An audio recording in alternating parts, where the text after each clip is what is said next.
What's up, guys? I'm JacobTSuggs, and remember how I said that I would pre-record a bunch of videos while I could recover from my tonsillectomy? Yeah, apparently I didn't find the time to actually do that.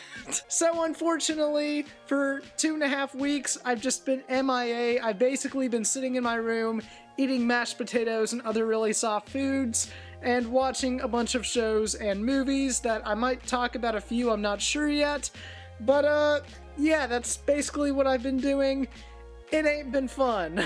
That being said, it feels good to be back, and I'm gonna have a bunch of new videos up for you guys very soon, but I figured why not take the time to jump back into things and discuss a really weird film that you can actually find here on YouTube. So let me tell you about the most bizarre short film I've quite possibly ever seen in my entire life.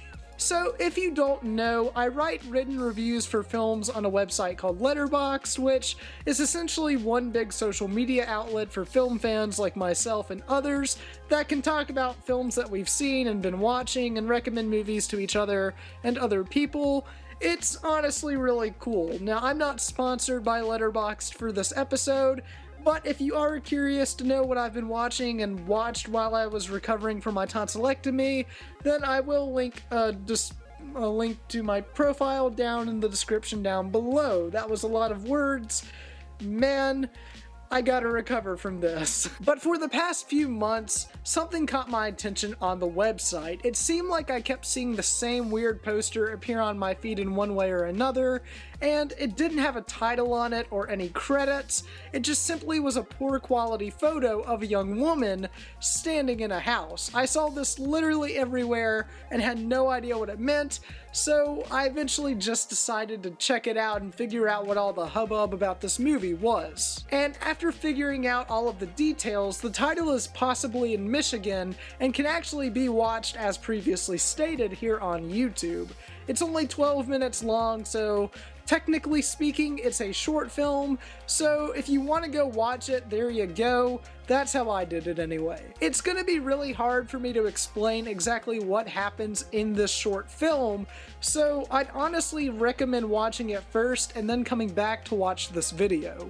If not, I'll try to do my best to explain everything, but keep in mind that whenever I say this is one of the weirdest things I've ever watched in my life, I mean it. Oh, and it's kinda disturbing, so viewer discretion is advised.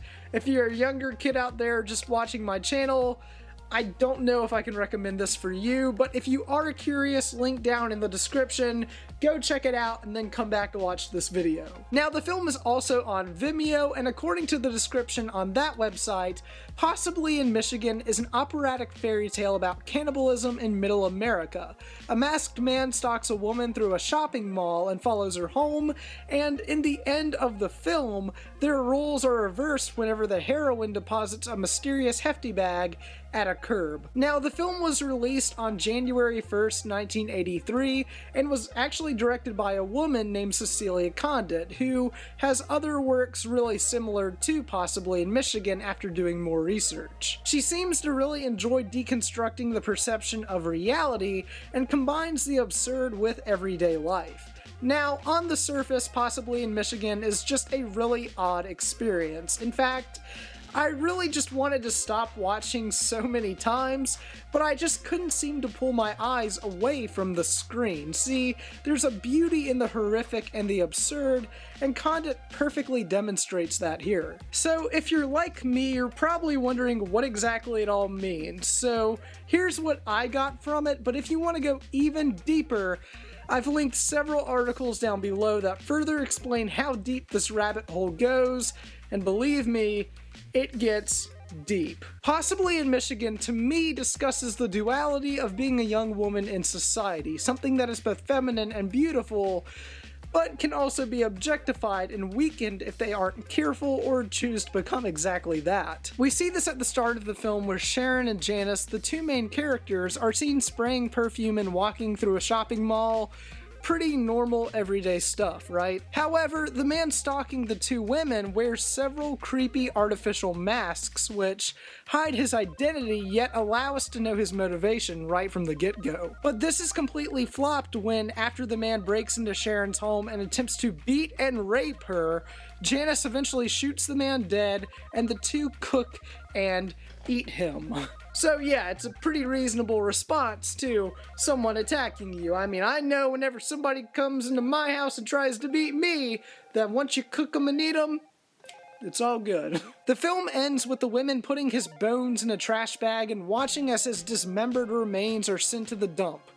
Yeah, I wasn't kidding when I said it was pretty dark and really surreal. To me, Possibly in Michigan is a postmodern, extremely dark fairy tale. The man is referred to as Prince Charming in the film, and to him, he's just going to get his princess like we typically see in traditional stories. But by the end of the film, Janice and Sharon act horrifically as well, which adds a unique and bizarre twist to the classic fairy tale. But granted, even those classic fairy tales got really disturbing at certain points. If you haven't read them, they're not like the Disney films at all. And I feel like the film isn't wrong by any means. In fact, it's a really good point, as people can be awful no matter if it's a man or woman behind the crime. Like I said, this is pretty deep, and I haven't even talked about how the lyrics of the songs work as fantastic pieces of dialogue.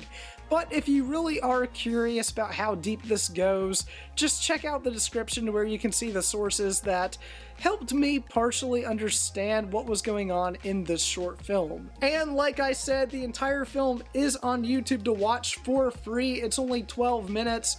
It is very disturbing, and I'd love to hear what you guys make of this film, but keep in mind that it certainly isn't for everyone, and it's very David Lynchy and weird, so if you're into that, you're probably gonna really like it. But like I said, this film isn't for everybody, so please keep that in mind. It does contain very mature and graphic subject matter. However, the film is on YouTube, and like I said, I will link it in the description down below. Man, I look terrible, but it feels good being in front of the camera again after all this time. It feels good being able to make videos again, even though I don't look super well. I'm getting back on track, and that's the important thing. So if you like this video, please give it a big thumbs up. And as always, I'm Frame by Frame. Remember the name. Please like, comment, and subscribe. And I'll see you guys in the next video. Bye, guys.